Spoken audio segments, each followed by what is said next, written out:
Hello and welcome to Late Nights with Monica Price. We've got a very good show for you this evening, and my first guest is a founder of a prostate cancer charity called Prost8.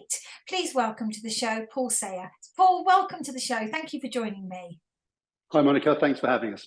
Thank you. Now, you are a prostate cancer survivor yourself, Paul, so this is something very dear to your heart, and in fact something that spurred you on to actually get Prost8 going, didn't it? Which we can see behind you. So tell us a little about your story. Okay, my story began back in 2018. I was diagnosed with prostate cancer, along with 54,000 other men in any particular year. And that led me through the usual route, where I ended up at my local hospital speaking to the consultants about my treatment options. Sadly, the two options I was being offered didn't exactly appeal to me, that being radical prostatectomy, where they literally remove the prostate with a robot, or radiotherapy, which would have been 5 weeks, 5 days a week, with what they call a brachytherapy boost at the beginning, which was, again, nothing to look forward to. The issue I had was, having done some research ahead of those meetings, was that the side effects of those treatments are quite radical. The treatments themselves are essential for men who've got advanced cancers. They do an amazing job. But in my case, I had a low to intermediate grade diagnosis. So once again, I've done a bit of research ahead of the meeting, and I mentioned a treatment called focal therapy. And focal therapy literally just blasts the cancer cells with an ultrasound beam that generates a point of heat, and like an old Space Invaders game, it picks away at the tumour until it's all gone. Sadly, I was told locally that that treatment was flaky, only in trial, and wasn't suited to my cancer. So I pushed further, managed to find a professor at Imperial College Hospital in London, and he assured me that my cancer was perfectly suited to the treatment. It wasn't flaky, it wasn't in trial, it'd been around for 10 years with 3,000 successful cases. But he was struggling to get the NHS and the Department of Health to roll this treatment out wider. I was one of the lucky ones. I went into hospital, had a day-stay procedure, hour and a half in surgery, catheter for a week, and basically got on with my life with none of the side effects I would have been suffering had I gone the other route. You know, you tell the story with such knowledge, you know, Paul. Did you understand all these things before you had cancer yourself? Were you aware of treatments? No, nobody does. You know, you learn about these things from experience. So the day you're told you've got that diagnosis, the learning curve starts. Yes, and I mean, you talk about focal therapy. So let's just talk to me about that, because people perhaps, my viewers, who won't understand what that is. Focal therapy it describes a treatment that isn't radical. It targets just the cancer cells or the tumour and leaves surrounding tissue and organs unharmed. So in my case, I had what was called HIFU, H-I-F-U. And literally what they do is they insert a probe in your back end. The probe fires beams of ultrasound, which meet at a particular target point, generate about 60 degrees of heat. And as I said, they peck away at the tumour until the tumour's ablated, as it's called. Focal therapy also covers cryotherapy. So they'll insert a needle into the prostate and use very, very low temperature argon gas to freeze the tumour.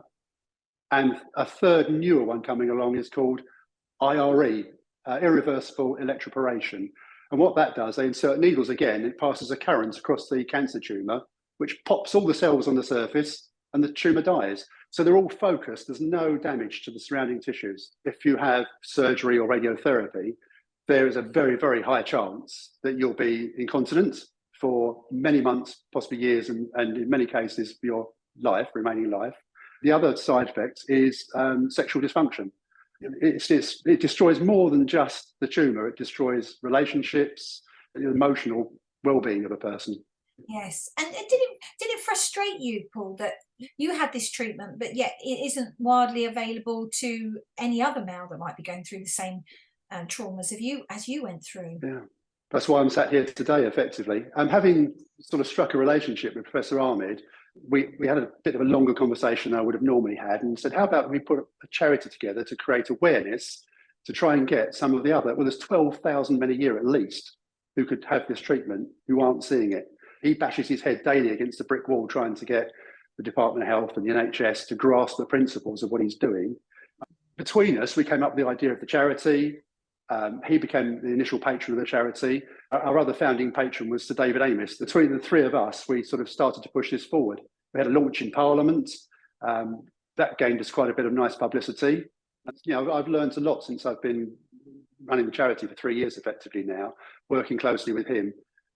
He's trained a whole host of other top-end urologists around the country ready to offer this treatment to men. And yet they still, after 3 years, are fighting to get the NHS to give them the equipment to do it. It must be terribly frustrating for them to kind of have this treatment here, but not being able to use it. Definitely, there's two sides to that. You know, one is that the NHS is very reluctant to roll out new treatments. They've invested heavily in robotic machinery to take prostates out and radiotherapy suites. And also there's a pushback and a protectionism almost from a lot of the urology consultants, because they have this equipment they have to use. They have to achieve certain numbers, which, you know, sadly how the NHS works. So you only need one consultant in hospital who's keen on focal therapy, and you've got 4 others who are keen on protecting their own modalities, and you know, you've got a stalemate. You had an all-party parliamentary group, didn't you, Paul, that you put together or you were involved with?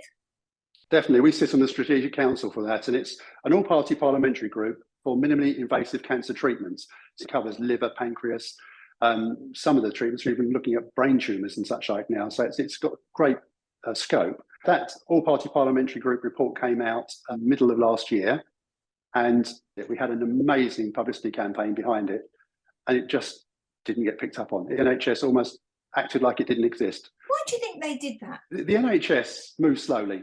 The Department of Health, as we know, changes quite rapidly at the moment, but we keep pushing, keep plugging, and we're sure that eventually we will get this message across, and the NHS will grasp the fact this is cheaper, it's quicker. You can get 4 or 5 cases through in a day instead of 1 or 2 surgical. There's no hospital time involved. You're out that night, and the recovery times and ongoing costs are minimal. You'd be thinking that more people would be pushing and asking for this treatment themselves. There's a lack of awareness. As in my case, you know, I walked into that meeting with the 2 consultants, the surgeon and the radiotherapy guy. Yes. Neither of them said there was this alternative on the table, and 99% of cases when a man walks into that situation, they won't be told about these other options, and very few hospitals have the equipment, so they'll offer you the equipment they have got. And what about the actual equipment itself, Paul? Is it available in every single hospital? Sadly, no. I mean, and it's one of the cheapest buys in NHS terms. You're looking at £2.5–3 million for a robotic machine. You're looking at multi-millions of pounds to upgrade a radiotherapy suite. To put a focal therapy unit in HIFU, the one I had, is roughly £320,000 to £360,000 with all training, deployment, everything that's needed for it, which is pretty low cost on NHS standards. To boost that with cryotherapy is about another £60,000. So the actual cost isn't phenomenal to the hospitals, but and that's what we're trying to do as a charity now. When we were going live back in April 2020, we might have got this wrong, because we were going to go live with awareness, and we're going to say to all these men out there, be aware, you can have this treatment. But at that time, there were 2 hospitals in the whole country offering it, both in London. So we could have created this massive, massive demand with no capability to deliver. So what we're doing right now is we are raising the money to buy and deploy these focal therapy suites into hospitals where the consultants are of a mind and are trained up to do this. And right to this moment in time, the first one would be in Guy's Hospital in London again, sadly, but it's going in. £320,000. We're £40,000 to £50,000 short of getting that in, getting it delivered. So if you've got any kind listeners who might want to help us with that, it would be very much appreciated. Absolutely, because it is, at the end of the day, you are a charity, aren't you, Paul? And you are funded solely by donations. Yeah, I mean, it's a sad fact that charities do a lot of the NHS's work. And I use an analogy. Deborah James, you know, the late Deborah James, who had the Bowel Babe campaign. Now, the hair stand on my neck when I think about what she achieved. It's amazing. Yes. She raised awareness. She raised £7 million, which is going towards finding a cure. Now, imagine if that cure was found, but they didn't use it. That's where we are with focal treatment. The cure exists, and it's not being used. And that's wrong. So, you know, we've spoken about, you know, the reasons why, as you say, the monetary reasons, but, you know, surely there comes a point where we have to look at the ethical reasons. Surely the treatment should be something that is going to give them a better quality of life, should we say? You've hit the nail on the head. It is about quality of life. You know, there's many treatments for many conditions, but it's how you come out at the end of that treatment, and quality of life is what this gives. Yes, and for a charity, well, how are you sort of coping? Because obviously COVID has had a huge impact on lots of businesses, but particularly on charities. How has it affected your kind of, your ability to be able to do what you want to do with this campaign? Well, my background in charity was events driven. So when COVID came along, all the plans we had for large outdoor events and what have you just went by the by. Yes. So we survived with some very, very good supports along the way. We turned patient advocate for those sort of 18 months. So what we were doing was we couldn't raise money, we couldn't go out and do that sort of thing. So we were getting to as many men as we could and feeding them into the system at Imperial College, who amazingly was still treating these. We're heading for 100 patients that we got through in that time. So that's a legacy in itself as a charity. Incredible, yes. Yeah. So that's kind of where we went, and we're now just getting back on track with the fundraising side. Yes, I was going to say, what's happening as far as the fundraising is concerned at the moment? Well, we've been live with a couple of very big public awareness campaigns, and the plan was to try and attract some corporate support, and we've managed to do that to a degree. So we're building the funds up at the moment. We've had some amazing support from the manufacturers of the equipment, which is surprising. They're helping us to put deals together. That's interesting, isn't it? It is, yeah. So were you surprised by that, Paul? To a degree, yes. They're commercial operations. They're there to earn money, and then they are giving it. They appreciate what we're doing. We're actually a voice piece for them as well in many respects. So we could actually end up being their biggest customers at the end of the day. Yes, that's true. That's not what we're about, and give them their due. That's not what they're about. They want to see their equipment being used, helping men, better outcomes. It's what they built it for. People that are contacting you, men that are and families, wives, partners of men that have now been diagnosed with prostate cancer. What sort of questions are they asking you when they reach out to you?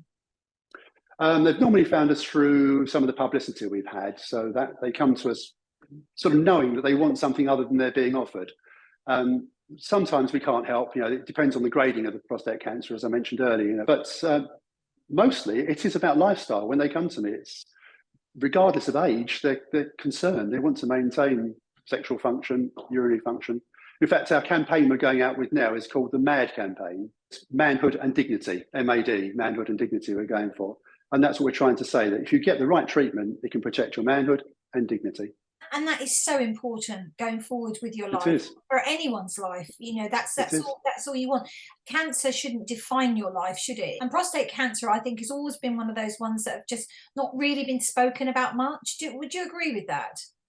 And that's men's fault, really, because as you know, with women's health issues, you open up, you talk, you're aware, you find out, you almost know in advance if you develop a cancer what the treatment lines are going to be.